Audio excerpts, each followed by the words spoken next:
obviously there was a lot of challenges doing the costumes because everything had to be authentic. Yeah, a lot of the fabric that we had was just way too bright white, and we needed to age it and make it look used and make it look like it was more in keeping with the 15th century.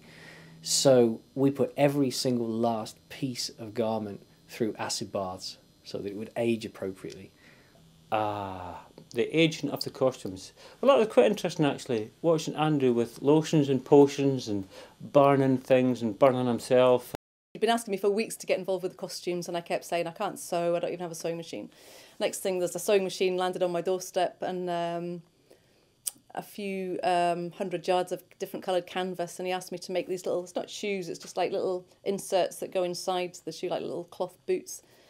And if I ever see another sewing machine, I'll scream because it drove me up the wall. And people were saying to me things like, yes, I'm my size 6.5. I had to laugh because I just thought, basically, if it fits you, cram it on. I think I did a small, a medium and a large, but whatever size it was, I'll never know.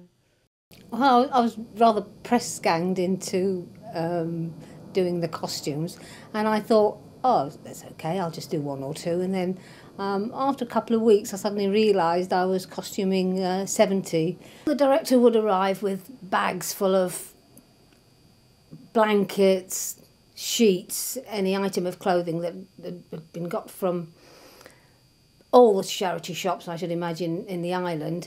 Horrible and thick and heavy and hairy. But all the time we were building the set, we had beautiful, beautiful, warm nights and days and weekends.